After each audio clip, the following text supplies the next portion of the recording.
നമസ്കാരം, രജിത ബാലു ആണേ. തട്ടുന്തവിയിലേക്ക് എല്ലാവർക്കും സ്വാഗതം. ഇന്നേ കറി വയ്ക്കാനായിട്ട് മുരിങ്ങയ്ക്ക പൊട്ടിക്കാനായിട്ട് ശ്രമിച്ചപ്പോഴേ ഒരു മുരിങ്ങയുടെ അതായത് മുരിങ്ങക്കായുടെ ഒപ്പം വലിയൊരു തണ്ട് കൊമ്പ് ഒടിഞ്ഞു വീണു കേട്ടോ. അതിൽ നിറയെ എലി ഉണ്ടായിരുന്നു, കുറച്ച് പൂവുണ്ടായിരുന്നു കേട്ടോ. അപ്പം അതൊക്കെ ഒന്ന് കഴുകിയിട്ട് അത് നമുക്കൊന്ന് തോരൻ വയ്ക്കാമെന്ന് വിചാരിച്ചു കേട്ടോ. അപ്പോഴേ തോരൻ വയ്ക്കാനായിട്ട് ഒരു ചീഞ്ചട്ടി അടുപ്പത്ത് വെച്ചിട്ടുണ്ട്. അതിലേക്ക് ചൂടായപ്പോൾ വെളിച്ചെണ്ണ ഒഴിച്ചു കൊടുത്തിട്ടുണ്ട്. വെളിച്ചെണ്ണ ചൂടാകുമ്പോഴേ അതിലേക്ക് അല്പം കടുക് ഇട്ട് കൊടുക്കുക. കടുക് പൊട്ടി വരുന്നതോടൊപ്പം 2 വറ്റൽമുളകും കൂടെ പൊട്ടിച്ചിട്ട് കൊടുക്കുക. വറ്റൽമുളക് ഇട്ട് കൊടുത്തതിന് ശേഷം വലിയൊരു സവാള കൊത്തി നുറുക്കിയത് ഇതിലേക്ക് ചേർത്ത് കൊടുക്കുക കേട്ടോ. എന്നിട്ട് അല്പം ഉപ്പും കൂടെ ചേർത്തിട്ട് ഒന്ന് വഴറ്റി കൊടുക്കുക. അതെ, സവാള നന്നായിട്ട് കുഴയണ്ട കേട്ടോ, വല്ലാണ്ട് കുഴയണ്ട.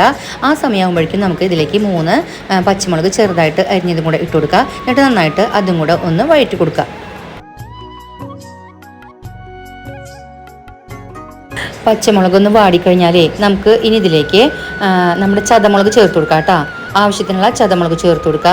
അതോടൊപ്പം തന്നെ എപ്പോഴും ഞാൻ പറയാറുള്ളത് പോലെ ഒരു കൊഴുപ്പിന് വേണ്ടിയിട്ട് ചെറിയൊരു അളവിൽ മുളക് പൊടിയും കൂടെ ചേർത്ത് കൊടുക്കുക കേട്ടോ. ആവശ്യത്തിനുള്ള മഞ്ഞൾപ്പൊടിയും കൂടെ ചേർക്കുക. നന്നായിട്ട് ഇതൊന്ന് മൂപ്പിച്ചെടുക്കുക.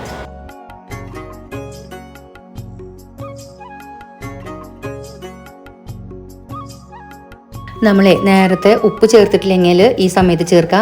അല്ലെങ്കിൽ പോരാത്ത ഉപ്പ്, അതായത് ഇനിയിപ്പോൾ ഇലയൊക്കെ ഇടുമ്പോൾ നമ്മൾ സവാളയിൽ കുറച്ച് ചേർത്തിട്ടുള്ളെങ്കിൽ ആവശ്യത്തിനുള്ള ഉപ്പ് ഈ സമയത്ത് ചേർക്കുക. നന്നായിട്ട് ഇതൊക്കെ കൂടിയിട്ടൊന്ന് മിക്സ് ചെയ്യുക. നല്ല മൂത്ത മണം വരാണെങ്കിൽ നമുക്കിതിലേക്ക് തേങ്ങയും കൂടെ ചേർത്തിട്ട് തേങ്ങയുടെ പച്ചമണം പോണ വരെ നന്നായി ഒന്ന് വഴറ്റി കൊടുക്കുക. അതിനുശേഷം ഇതിലേക്ക് കഴുകി വെള്ളം വാലാൻ വെച്ചിട്ടുള്ള ഇലയും കൂടെ ഇട്ട് കൊടുത്തിട്ട് നന്നായി മിക്സ് ചെയ്യുക കേട്ടോ. എലിയും മസാലകളൊക്കെ ഒന്ന് നന്നായിട്ട് ജോയിൻ്റായി വന്നു കഴിഞ്ഞാൽ നമുക്ക് ഇതൊന്ന് തട്ടി പൊത്തിയിട്ട് ഒരു മൂടി കൊണ്ട് മൂടിയിട്ട് കൊടുക്കാം കേട്ടോ. എന്നിട്ട് ചെറുതീയിൽ ഇട്ട് കൊടുക്കുക. ഒന്ന് ആവി കയറാൻ വേണ്ടിയിട്ടാണ്. നമ്മൾ മൂടിയിട്ടിട്ട് 2 മിനിറ്റ് ആയിട്ടുണ്ട് കേട്ടോ. അപ്പോൾ ഒന്ന് തുറന്ന് നോക്കിയപ്പോഴേ ഇതാ നന്നായിട്ട് ഇല ആവി കയറിയിട്ടുണ്ട് അല്ലേ.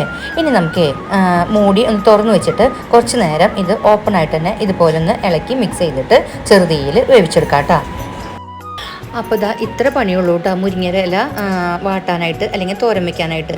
അപ്പോൾ നിങ്ങളിതൊക്കെ ഒന്ന് ചെയ്ത് നോക്കണം. എന്നെ ഒന്ന് സപ്പോർട്ട് ചെയ്യാൻ മറക്കരുത്. നമുക്ക് അടുത്ത വീഡിയോയിൽ കാണാം. അതുവരേക്കും നന്ദി, നമസ്കാരം.